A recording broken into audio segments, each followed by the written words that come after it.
Good morning students. Saroj digital learning में आपका स्वागत करती हूँ। कक्षा 7वीं विषय हिंदी दूसरी इकाई का पाठ चौथा शब्द संपदा हमने यह कल 35 पेज नंबर देखे थे। आज हम पेज नंबर 36 और 37 सीखेंगे। आप सभी को हमारी हिंदी की किताब ओपन करना है। चलिए आइए। हिंदी में कुछ शब्द ऐसे भी पाए जाते हैं जो दो विभिन्न भाषाओं के शब्दों के मेल से बने हैं।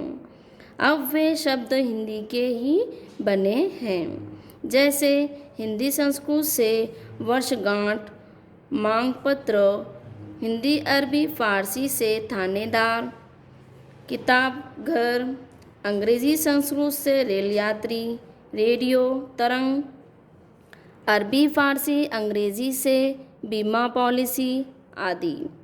इन शब्दों से हिंदी का भी शब्द संसार समृद्ध हुआ है।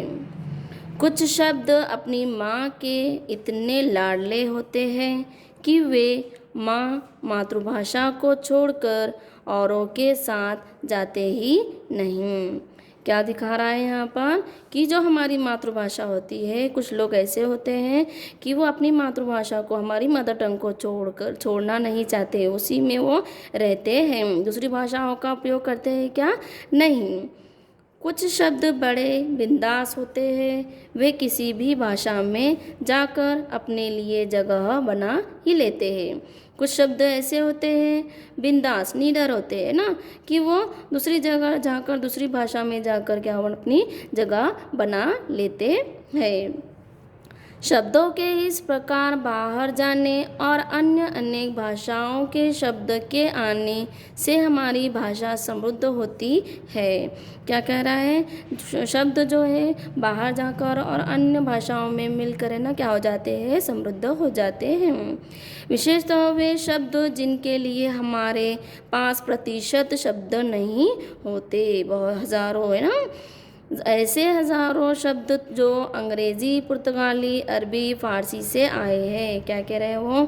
ऐसे हजारों शब्द हैं जो अंग्रेजी, पुर्तगाली, अरबी, फारसी से आए हैं, उन्हें आने दीजिए। जैसे brush, rail, pencil, radio, car, scooter, station आदि। देखिए हम हमारी जो वर्ड हम हमेशा देखिए यूज़ करते हैं वर्ड्स, है ना, हमें आदत सी हो गई है।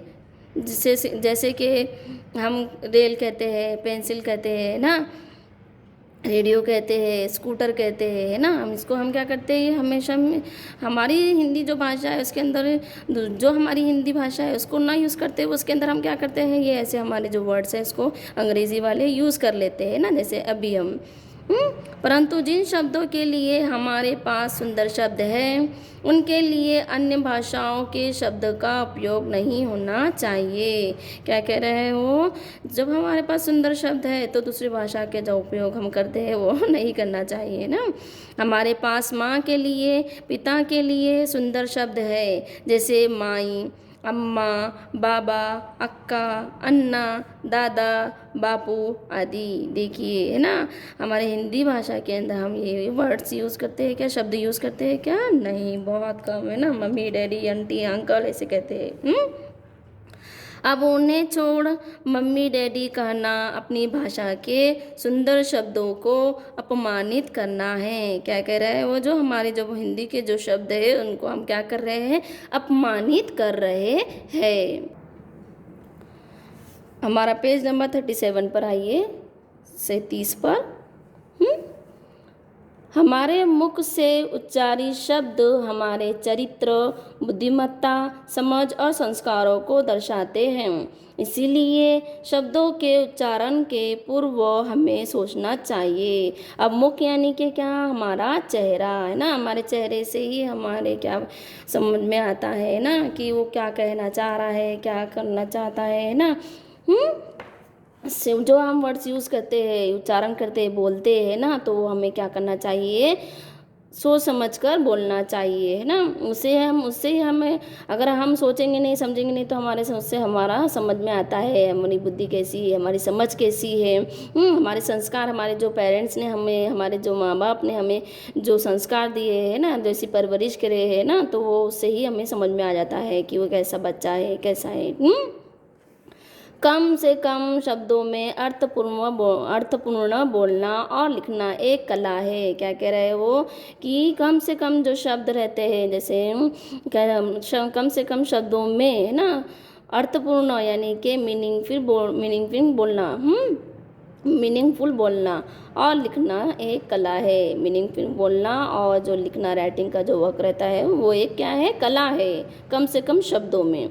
यह कला विविध पुस्तकों के वाचन से, परिश्रम से साध्य हो सकती है। कैसे, जो हम, ये कला कैसे हो सकती है हमको, हम जब तक पढ़ाई नहीं करेंगे तब तक, है ना, अलग अलग किताबों से, हम अलग अलग किताबें पढ़ेंगे तो भी हमें उसका ज्ञान मिलेगा।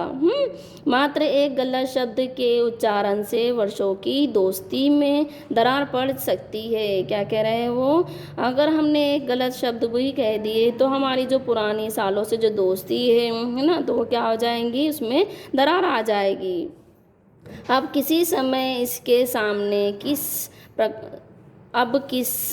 समय किसके सामने किस प्रकार के शब्दों का प्रयोग करना चाहिए, इसे अनुभव, मार्गदर्शन, वाचन और संस्कारों द्वारा ही सीखा जा सकता है। अब जो हमारे शब्द रहते हैं ना, समय यानी कि वक्त, टाइम देकर, और किसके सामने कैसा बोलना है, किस प्रकार कैसा बोलना है ना, शब्द जो हमारे रहते हैं उसका कैसा हमने प्रयोग करना है, ये हम कैसे सीखेंगे, जो एक्सपीरियंस वाले रहते हैं ना, जो अनुभव वाले, और मार्गदर्शन यानी कि जो हमको गाइड करते हैं ना, हम वो, और वाचन, हम यानी कि हम जब तक पढ़ाई नहीं करेंगे तब तक जो अलग अलग किताबों से सीखेंगे नहीं, है ना।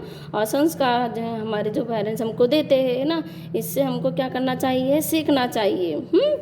सुंदर उपयुक्त और अर्थमय शब्दों से जो वाक्य परीक्षा में लिखे जाते हैं, उस कारण ही अच्छी श्रेणी प्राप्त होती है। क्या कह रहा है, जब हम एग्ज़ाम हमारे होते हैं, परीक्षा जब होती है हमारी, है ना, तो हम जब सुंदर अक्षर में लिखते हैं, है ना, और क्या है, अर्थमय शब्दों से वाक्यों को कंप्लीट करते हैं ना, जो हमारा वाक्य रहता है, सेंटेंस जो रहता है, हम उसको फुल उसको लिखते हैं, तो भी हम उसके अंदर, हमारा जो परीक्षा है उसके अंदर हम अच्छी श्रेणी से पास होते हैं ना, अच्छे नंबर से, अच्छे मार्क्स से पास होते हैं ना। वैसे ही हमको भी वर्ड्स को, हमारे शब्द को उसी ही प्रकार उपयोग करना चाहिए, तब हम अच्छे इंसान समझ में आएंगे, है ना। अब अनाप शनाप शब्दों का प्रयोग हमेशा हानिकारक होता है। क्या कह रहे हैं वो, गलत सलत नहीं बोलना चाहिए। गलत सलत बोलने से क्या होता है, हानि होती है। किसे होती है, हमें ही होती है। प्रत्येक व्यक्ति के पास स्वयं की शब्द संपदा होती है।